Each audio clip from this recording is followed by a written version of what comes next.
modèle-là, quelle légitimité j'ai en participant d'un modèle, et quel est le mode d'articulation à l'ordre décisionnel, c'est-à-dire la plupart du temps à l'État. Comment, moi, organisation de société civile, je vais entrer en relation avec l'État. Et donc, on va passer en revue ces 4 modèles, et je vous invite à essayer de penser, tiens, pour l'Algérie, quel est l'exemple? Donc, quand je dis modèle libéral, ce sont les groupes d'intérêt et d'influence. Et donc, les critères d'inclusion et d'exclusion, c'est d'abord une opposition entre l'État, société, public, privé. C'est ensuite un ensemble d'acteurs privés. Qui va être un groupe d'intérêt? Un syndicat, un groupement d'entreprises, une ONG, une église, une association d'anciens combattants qui va défendre ses intérêts. Et donc elle se constitue sur base de ses intérêts. Un lobby, un groupe de pression, condition fondamentale de la démocratie. C'est dans ces modèles-là, le fait de pouvoir défendre ses intérêts, c'est la condition de la démocratie. Dans ce modèle, la légitimité, c'est évidemment la libre expression des volontés individuelles. On est 2 ou 3 à défendre, on veut favoriser la consommation du tabac, on se met à 3, et on y va, et on va avoir l'État et dire, écoutez, le tabac c'est merveilleux, il faut fumer, encore fumer, toujours fumer. Et on va faire le siège des députés par l'Assemblée pour qu'ils votent, ça c'est ce modèle-là. Donc ce sont les volontaires, mais je peux avoir à côté le groupe des anti-tabac, qui a démocratiquement la condition fondamentale de la démocratie, peut dire le tabac c'est mauvais, et voilà. Et tout le monde, et la société fonctionne comme ça. Donc c'est un modèle théorique. Il y a des expressions très pratiques. Hein. Et l'intérêt général est la résultante des multiples intérêts particuliers. Voilà, donc je défends le tabac, il ne défend pas le tabac, il est contre, je suis pour, et voilà. Et tout ça se bagarre gentiment dans la démocratie, et la résultante, c'est une sorte de moyenne d'intérêt collectif, où on va respecter ceux qui fument, et on va donner des espaces non-fumeurs, par exemple. Et la modalité d'action de ce modèle, le citoyen doit pouvoir intervenir dans la sphère des pouvoirs publics. Évidemment, puisque c'est le citoyen qui va faire du lobby auprès du groupe pour faire adopter des dispositions conformes à ses intérêts particuliers. Des membres du groupe de pression, les pro-tabac, les anti-tabac. Ouais. Et donc, le lobbyiste, il est porteur d'un point de vue particulier sur le sujet. Il n'y a pas de droit de vote, pas de négociation, ce sont mes intérêts que je défends. OK? Et le cadre juridique, évidemment, c'est une liberté d'association et d'expression. Si je ne peux pas défendre librement mes intérêts, ce modèle-là n'est pas applicable. Voilà, ça c'est le modèle libéral. On est dans un premier cadre théorique, les lobbies pour faire vrai. Donc, pas d'équilibre entre les groupes, évidemment. C'est une conséquence. Ce sont les mieux organisés et ceux qui ont plus de moyens. Évidemment, l'industrie du tabac, avec ses millions, fait mieux passer ce point de vue que les isolés fumeurs ou les frères, sœurs et parents des fumeurs qui ont vu leurs enfants mourir du cancer, ils n'ont pas d'argent, mais on voit quand même, par exemple aux États-Unis, toujours sur le tabac, que les gens, en s'organisant, défendant les intérêts, ont pu faire prendre un certain nombre de mesures anti-tabac aux États-Unis, qui sont parmi les pays où publiquement on peut le moins fumer, par exemple. Donc, on voit qu'il y a ces évolutions. Et donc, je vous invite là, peut-être pour le débat, en quoi et où et comment ce modèle théorique est applicable à l'Algérie. Maintenant, un deuxième modèle qu'on appelle organique, ce sont les structures intermédiaires et la concertation. De nouveau, on va reprendre nos différents critères, inclusion, exclusion. Là, c'est une notion de corporation. Corporation de médecins, corporation de professionnels. Donc l'identification est centrée sur la profession. On se regroupe en fonction de critères professionnels. Donc c'est une conception large Et il y a toujours absence de but lucratif. Des exemples, les mutuelles, les syndicats, les coopératives, les associations de travailleurs, des associations professionnelles. On se regroupe en fonction de l'occupation. La légitimité, c'est une instance de socialisation. Quand je suis dans la coopérative, non seulement c'est pour un intérêt économique en tant que consommateur ou producteur, mais c'est aussi un endroit où, vous voyez, les coopératives, c'est où on fait des fêtes, où on organise une vie sociale particulière qui va au-delà de la simple défense des intérêts particuliers. L'État reconnaît certaines organisations en leur disant « Vous êtes le seul représentant des intérêts des travailleurs » ou « Vous êtes le seul représentant des intérêts des médecins ». Je vais vous donner des exemples probablement plus liés à mon pays, que je connais mieux, mais vous faites chaque fois l'analogie avec l'Algérie. Par exemple, en Belgique, il y a un seul ordre des médecins. Et l'ordre des médecins, il est reconnu par l'État comme seul interlocuteur. Et donc, il passe des accords avec l'État, et puis c'est l'ordre des médecins qui envoie tous ses membres en disant, voilà, on a négocié pour vous tel et tel point particulier de vos intérêts salariaux, etc. etc. Donc, il y a un monopole de représentation. Donc, peut-être ici, l'UGPA est dans ce cadre-là. Je ne sais pas exactement quelles sont les formes de relations entre l'État et le syndicat, mais il est probable qu'il ait un certain degré de monopole. Et donc, il est fonction aussi de son nombre d'adhérents et de procédure électorale. Évidemment, l'État va donner cette représentation s'il a une certaine garantie que cet ordre des médecins, par exemple, représente tous les médecins, et que s'il exclut des médecins, c'est pour des questions de compétences professionnelles et que c'est rare, mais il y a un code d'éthique du médecin, etc. Donc ça, c'est très important. Et donc, on passe d'un intérêt individuel à un intérêt plus universel. C'est pour ça que le modèle est très institutionnalisé. Ce sont des organisations sociales, des partenaires sociaux. Il y a une transaction formelle avec l'État et ce sont des politiques concertées.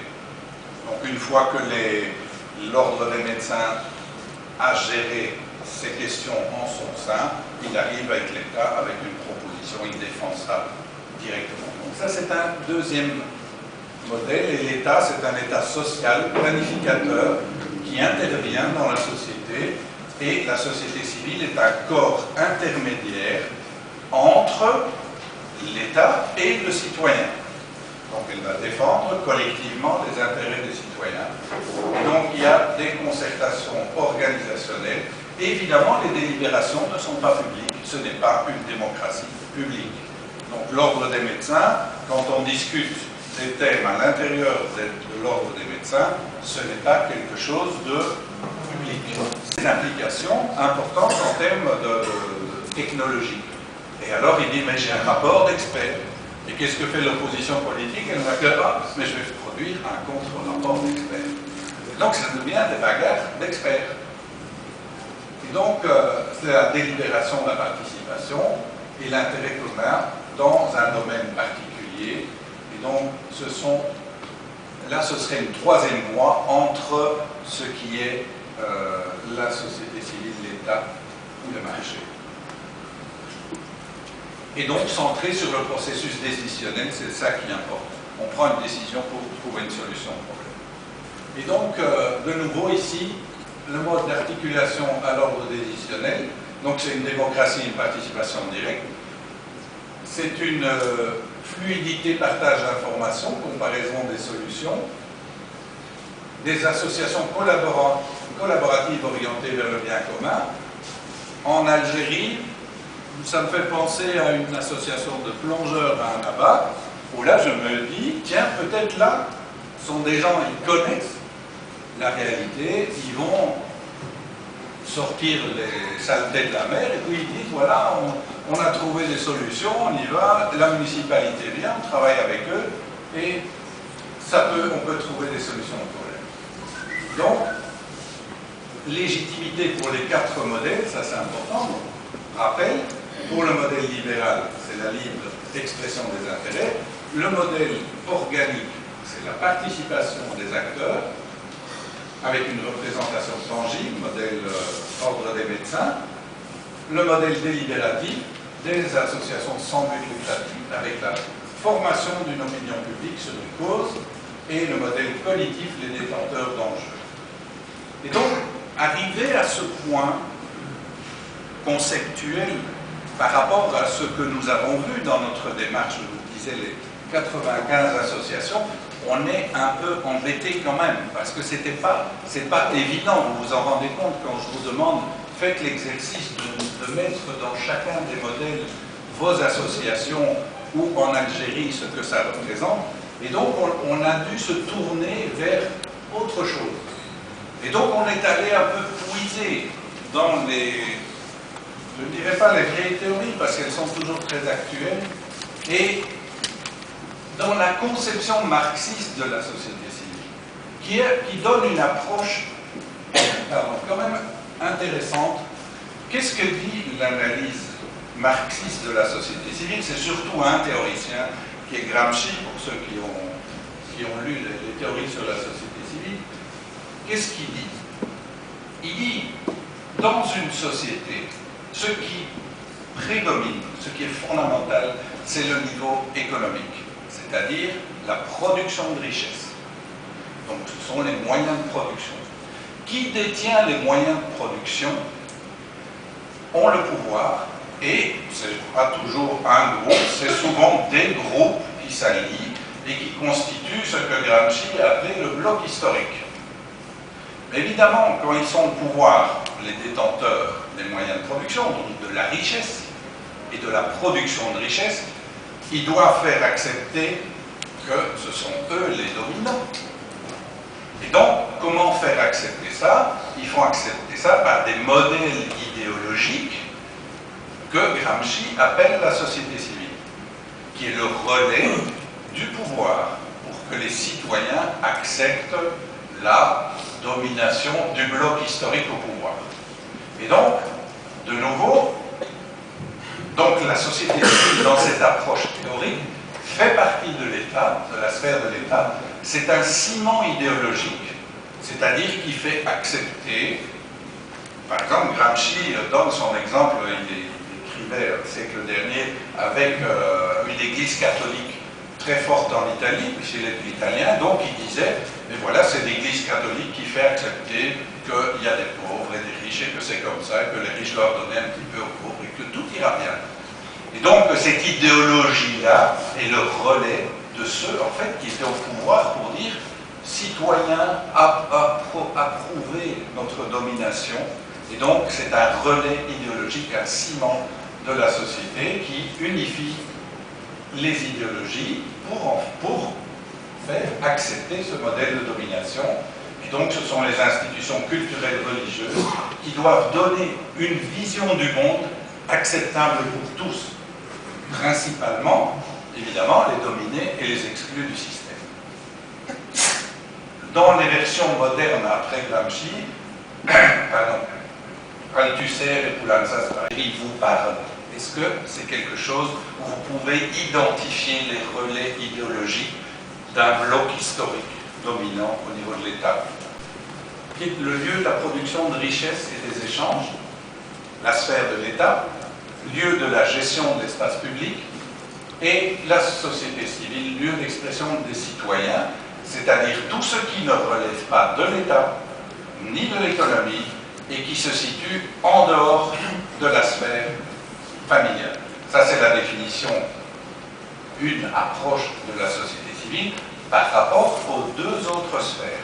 On ne définit jamais la société civile en soi, mais par rapport à ses interrelations avec la sphère économique et la sphère de l'État. Donc nous avons ces trois sphères-là qui vont évidemment, à un moment donné, se rapprocher. Et ce qui est intéressant, c'est de voir dans les intersections, ce qu'on va pouvoir trouver comme relation entre la société civile et l'État, entre la société civile et l'économie.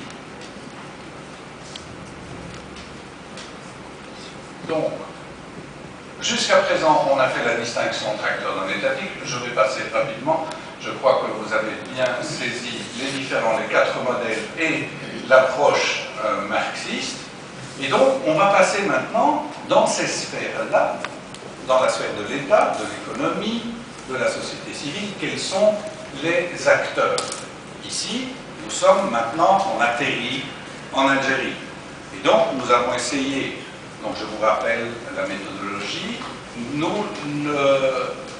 nous n'inventons pas ce que nous vous proposons, c'est le résultat de nos multiples interviews, de nos rencontres avec des associations partout dans le pays qui nous permettent de dire, mais voilà la sphère de l'État, comment elle est perçue et vue.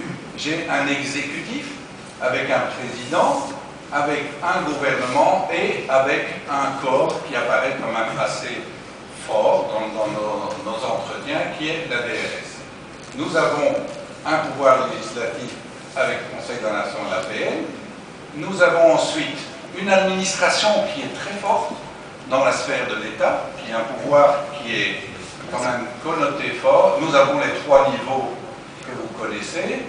Un pouvoir judiciaire relativement faible, une armée forte, des partis politiques relativement faibles dans la structure de l'État, le Haut Conseil islamique, avec les mosquées et l'UGTA au niveau des travailleurs, le CNES qu'on a mis un petit peu à part du gouvernement.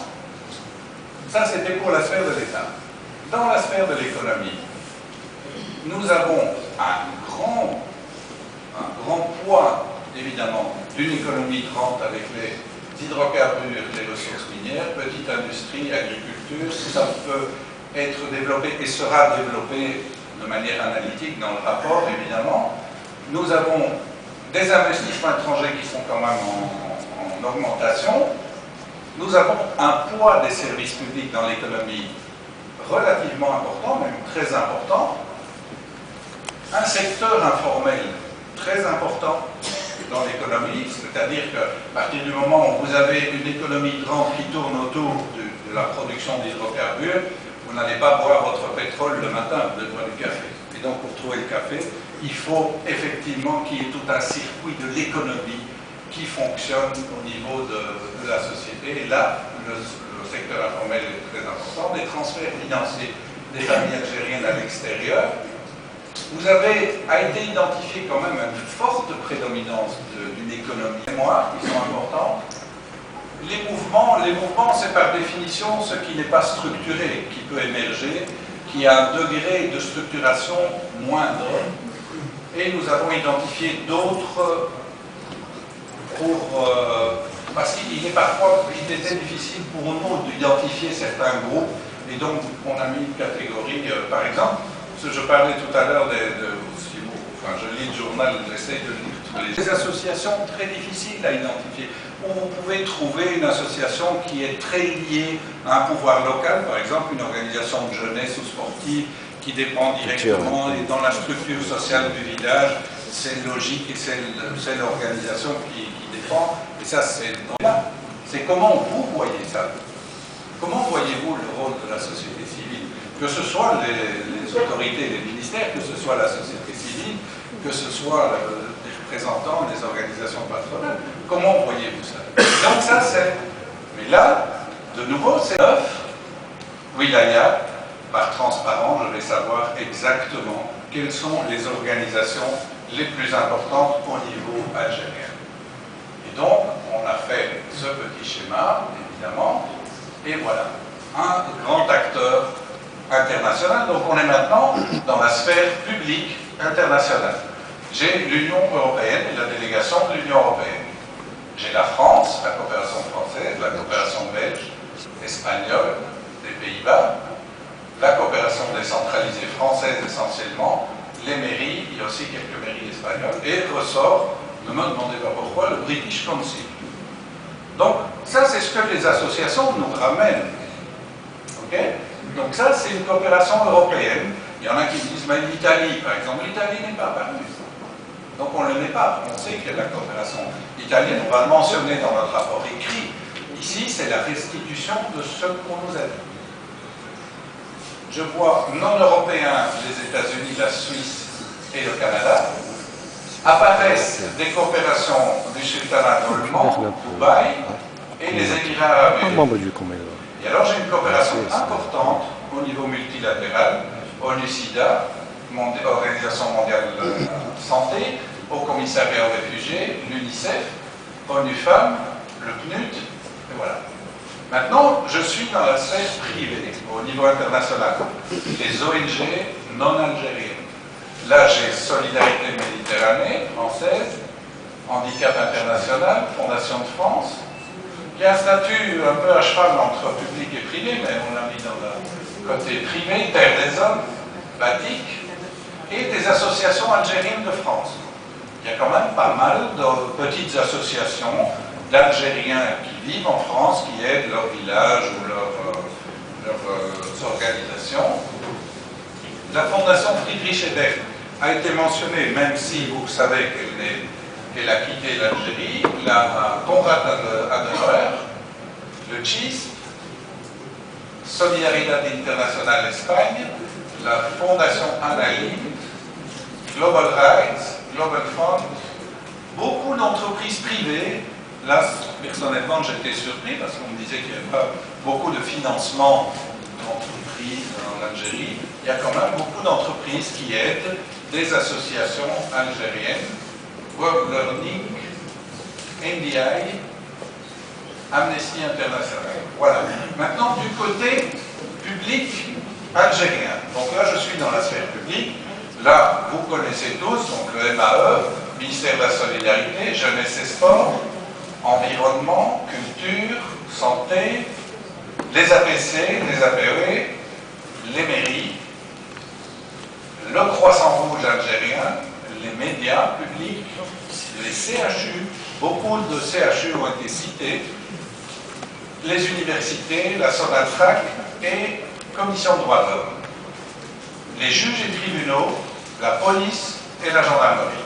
Là, c'est intéressant de voir, par exemple, des organisations qui travaillent avec les adolescents, par exemple, qui ont besoin de s'en référer, et donc qui ont des contacts réguliers avec le ministère de la Justice, les juges, tribunaux, la gendarmerie, puisqu'ils font un travail de rue ou d'accueil de mineurs, donc il y a obligation légale, etc., etc. Donc ils ont des relations soutenues et régulières. Ce qui est intéressant ici dans ce cadre-là, c'est plutôt ceux qui n'apparaissent pas.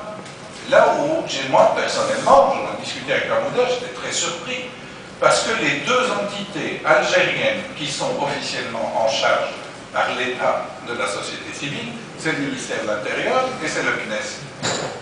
Et jamais ces deux organisations n'ont été citées dans aucune des wilayas, par 95 organisations. Donc là, ça m'étonne. Je laisse de nouveau pour le débat tout à l'heure ce point-là, parce que si vous avez des explications, elles sont les bienvenues. Côté maintenant associations, quelles sont les associations qui ressortent le plus dans les contacts, les interrelations entre... Ce sont les entreprises algériennes. Donc là, on était dans des entreprises européennes ou internationales. On a vu British Petroleum, par exemple, qui soutient des projets dans une région, je ne sais plus exactement laquelle. J'ai beaucoup d'entreprises algériennes aussi qui financent des associations. J'ai les syndicats autonomes, j'ai la LADDH, j'ai les réseaux femmes SIDEF, CNDDC, des associations d'environnement, santé, mémoire. On retrouve évidemment en grande partie les composantes de la sphère de société civile qu'on avait vu tout à l'heure, professionnelle, quartier, coopérative, religieuse, culturelle, jeunesse et sport. Et avec un acteur qui ressort comme étant un acteur intéressant. Mais sur le site du ministère de l'Intérieur, c'est encore les statistiques qu'on trouve évidemment, puisqu'ils n'ont pas encore publié les nouveaux enregistrements des associations. Donc on a quand même essayé de travailler cette base de données, mais parlait M. Martins donc sur droits de l'homme et qu'il a continué à appeler acteur non étatique, qui devient société civile. J'ai le PCPA en 2006, il est encore, et j'ai une société civile qui va entrer dans la programmation de l'Union européenne, c'est-à-dire que concrètement, l'Union européenne affecte des financements importants à un volet société civile de ces programmes. C'est-à-dire si je fais un programme agricole dans 10 wilayas pauvres d'une région de l'Algérie, si j'ai 10 millions d'euros, j'en mets 3, 3,5, 4 pour la société civile. Et là, ce sera intéressant aussi dans le débat, parce que ce qui sera intéressant, parce que moi, on a l'avantage, en expert indépendant, qu'on peut dire tout ce qu'on pense. Et donc j'ai dit à l'Union européenne, mais vous êtes fous. Avec qui? Comment vous allez affecter 3, 4